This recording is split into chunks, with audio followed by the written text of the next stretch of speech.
Hey, good morning. Here we are, day 2 of this unusual weather for Arkansas. To my northern friends, sorry, we're just weak when it comes to this stuff. But I'm gonna go fire up the tractor, get a bale of hay for the cows, and we'll be feeding animals today, trying to give them some nourishment to keep them warm. So follow along with me today. Glad you joined. So this is why I keep the tractor in the shop. It's 9 degrees this morning, and I just don't want to take a chance of the fuel gelling up, not running well. So it's about 35 degrees in here. I'll build a fire in here today. Sorry about the noise, by the way, but letting it warm up. We'll go out and get a bale of hay. I normally don't take the tractor out to the animals because I don't want to rut stuff up, but it's hard. Frozen as we are, the tractor, it's not going to create ruts. It's not going to make a mess. So instead of using the four-wheeler and a trailer today, we're just going to take hay out with the tractor, drop the bale, and we'll roll it out for them out there. So thankful for the shop that we can bring the four-wheeler and the, there's the four-wheeler there, bring the four-wheeler and the tractor in so that they're out of the elements and just a little bit warmer in here where they can just, it's easier to start, better on them. Anyway, so we're gonna get the tractor warmed up here, give it just a minute to get all the fluids warm, then we're gonna go out, open the door, we'll go out, get some hay, haul it over to the cows. I'll take you along for that.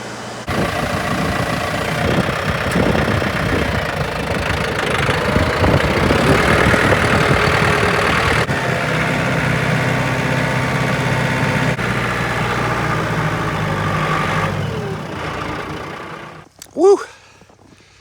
Got hot with all the gear on. You'll see I'm unrolling this, I say I'm unrolling this bale. You can see here the strip. They're kind of standing on it now.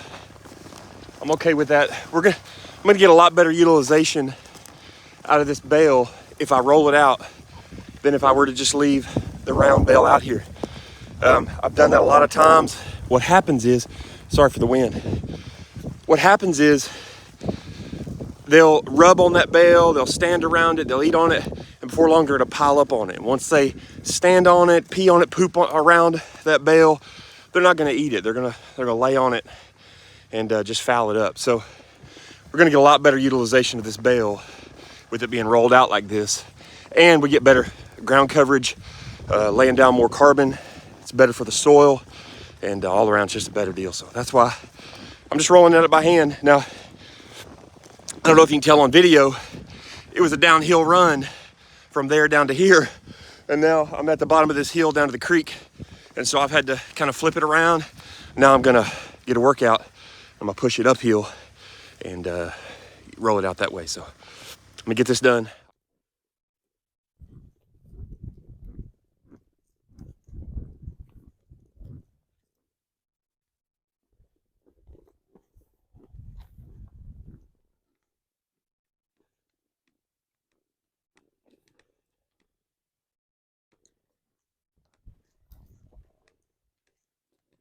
Freezing. The animals are enjoying this rollout. This rolled out hay, they're really happy with it. You can tell Knox wants to keep his feet on it. He's tired of his feet being cold. I don't blame him. Hey buddy, that's a good boy. He's guarding his sheep. I would say I got on game camera last night a couple coyotes. This is the pivotal time for Knox to be out here with the sheep because coyotes are on the prowl. They're hungry. They're looking for something to eat. And so I know I've had a lot of people ask about how Knox is doing and if he's okay, if it's too cold for him. He's made for this. I mean, I know he's cold, but that's why he's part Great Pyrenees, part Anatolian Shepherd, part Akbash. So those dogs they're built for cold weather. So he's made for this, and he don't like his feet being cold, but he's not shivering. He's got a coat that is made for this kind of weather. So and he came from Missouri too, so he's been in this before. Probably a lot worse than this. So as I was showing you earlier, I rolled out this bale. This is a whole bale. I made a strip down there, came down here and turned, and rolled it back up the hill there. They're on that. I'm about to okay, let me just talk about this. We do grass-fed beef, and look at him. Getting dried off in that hay. He loves the sheep. So we do grass-fed beef, and I've made the statement before. Just gonna be vulnerable with you for a minute. I've made the statement before: no grain ever. And as a rule, we don't feed grain. But I'm just going to tell you, we're not used to 9 degrees. It feels the real field temperature out here today is -6. That's just not something that we're accustomed to in Arkansas. And so my concern, more than being able to say in the future, we don't ever feed grain ever, to make a statement like that, my concern is more animal performance. And they're eating a good bale of hay, but in this kind of weather, these animals need something in some protein, some energy in their rumen, in their belly, to keep the fire going so that their body temperature stays up. My good friend John Weston at Crown Y Ranch made a good observation yesterday. He was showing his cows, and he said people talk about the snow on their back and how it looks sad. But he said, a cow, one of these animals is doing well when they have snow on their back, because it shows you that they are insulated, and their body heat is staying in. Because if their body heat wasn't staying in, then their back, it would be melting the snow on their back. So I've never heard that before, but that's a great observation. And so you see all these animals have snow on their back. So they've got a fat layer, even this thin one right here. They got a fat layer that's insulating them for weather like this. So Knox has found him something to eat there. What is that? Maybe a deer leg or something? Not sure. Might be an animal that was baled up in that bale of hay. I'm not sure. Looks like deer hair. He's got a couple of deer skins that he's drug up out here. They're just laying different places in the field. So anyway, what I was saying about the grain, I am feeding them during this storm. I'm feeding them some cattle cubes, some grain cubes. There's a little bit of grain in that. And just to be honest with you, I don't have make no apologies for it. My concern is more animal performance, and that these animals do well, than that I can make a statement in the future. No grain ever. We don't feed grain. That's, as a rule, we're not finishing animals on grain. But in times like this, I'm gonna give them a little treat, just because I'm asking them to work for me. They're out here in the elements, sleeping in this stuff, and they're built for it, so it's okay. I'm just saying, just gonna help them along a little bit. So to me, it's not a ongoing input that's gonna mess us up. It's not a huge cost input, and it's just for a short time, but it's gonna help them along through this deal. So I'm gonna go get this. I got a bucket of cubes. What I'm gonna do is spread it along on this hay, and that makes them dig in the hay for the cubes, and not out there in the snow. By the way, check this out. This is where, right here, this is where the bale was that I unrolled before the snow. And this morning, before I got out here, I was reading my Bible and drinking a cup of coffee this morning by the fire where it's warm. And so I came out a little bit later because I'm not going into work today. But when I got out here, I noticed they'd been digging. Before I got out here, they'd been digging in the snow, and they had turned over all of this, and they were eating the hay that was here. I'm telling you, these animals God has made them incredible. They just they're able, and we have this idea. I think we've kind of I don't know, we've tamed. We have this mentality of just a tame animal, and caring for them the way we would our house dog or our house cat, and they're made for this kind of stuff. And God knew what He was doing, and so we want to just allow them to express the way that God made them to live. And I'm just blown away by them. I love them. Incredible. All right, I'm gonna get these cattle cubes fed, these range cubes poured out, and they're gonna go nuts. So sorry I don't have my look at this girl. I'm a little concerned because she's close to lambing. She's just a big girl. But she seems to be doing all right as long as she didn't have a lamb. I wish I had my tripod with me so I could show you when I dump these out. But anyway, here we go. Here again. This is where they dug all this up during the snow to eat this hay. By the way, this barn, I've said this in other videos, but this barn is where they stay at nighttime. They can get under there. They've got a windbreak. So I'm not completely heartless. I moved them up here for this. That's why the cows and the sheep are together, because they're here so they can have access to this windbreak. The barn isn't much, but it does provide north and west walls and quite a bit of roof where they can get under there and stay dry. Our story with Knox is a long one. You can go back on, if you haven't seen that, you can go back on videos and see. But I was concerned at first from things that I'd read and heard, seen on videos about, trying to be too affectionate with him, because what can happen is you can form a bond. What I've heard, that a bond might form with him, and then instead of him being bonded to sheep, he's bonded to you. But what I've learned is that Knox really is, he has a desire to guard sheep. We saw it yesterday when he felt like the cows, when they put out some cubes, he thought the cows were pushing on the sheep a little bit, and he got aggressive with them. Not like biting them, but growling at them and lunging at them just to kind of push them off the sheep. So he loves sheep, and he loves me.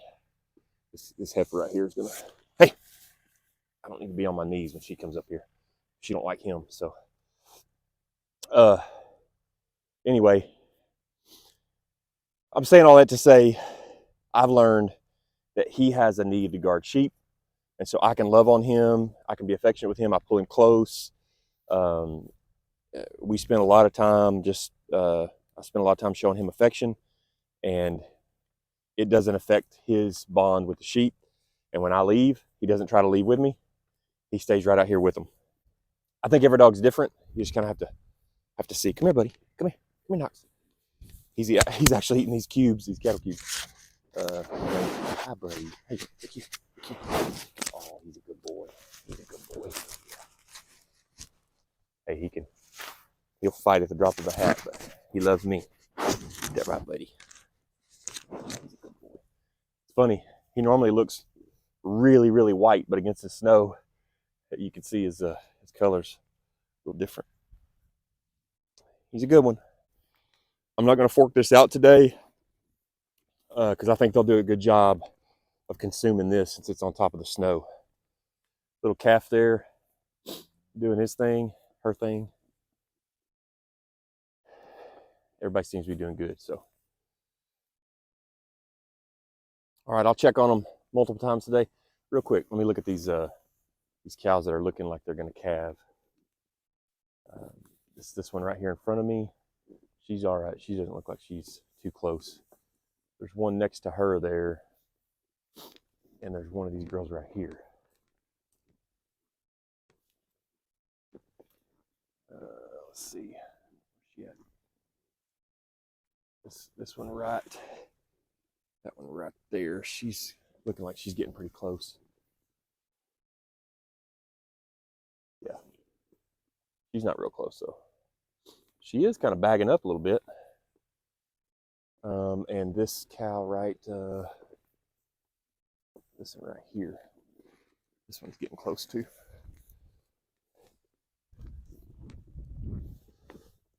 She's not real close either.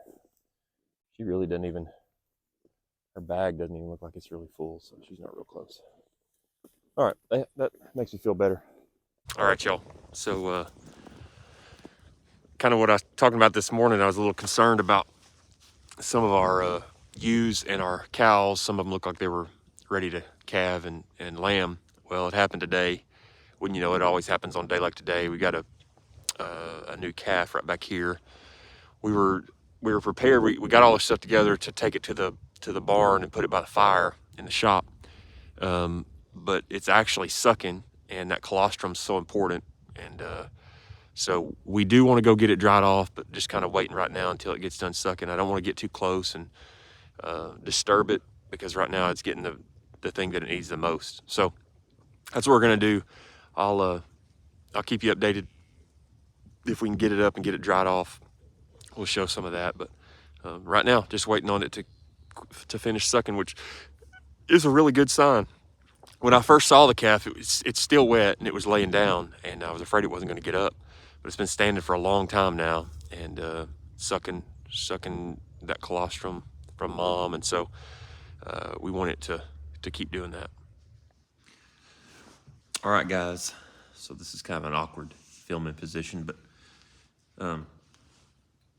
here in the shop, this calf, I would guess it was born in the last couple of hours.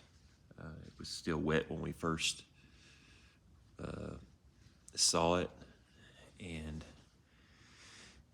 the good thing is, this is what I was really concerned about. The good thing it is, you can see its nose here. It's wet because it sucked for quite a while. It stood and was sucking its mom, getting colostrum. So that's a big, big deal. The thing that stinks is it's 10 degrees with a wind chill of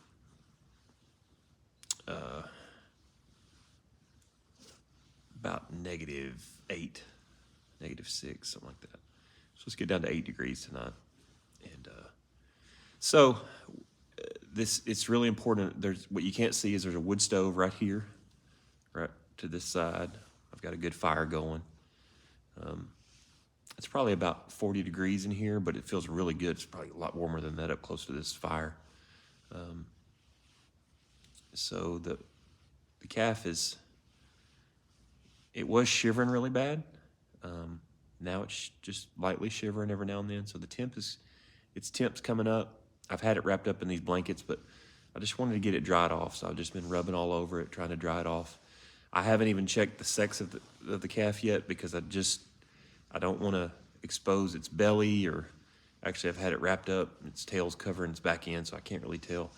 I'm just not concerned about that right now. I want to get this thing nice and toasty, get its body, its temperature up, so that it has a good chance of living. So anyway, it's just laid here ever since I brought it in.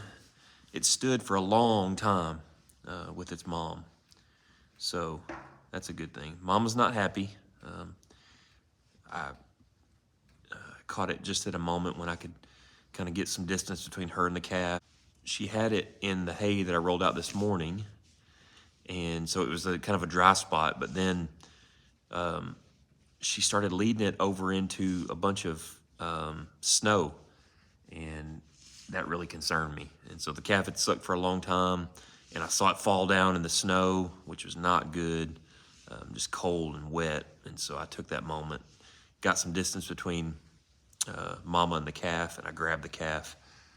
Scout and his buddy were out there with me, his buddy Mason, and they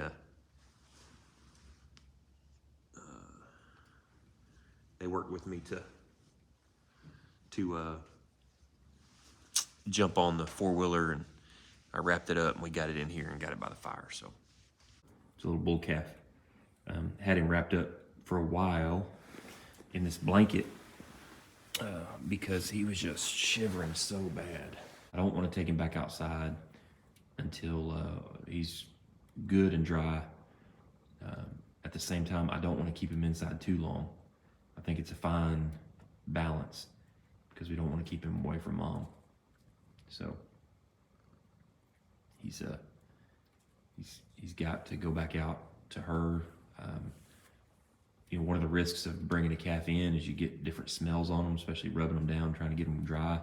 And so then you run the risk of the mom rejecting him when you take him back out, her not bonding with him.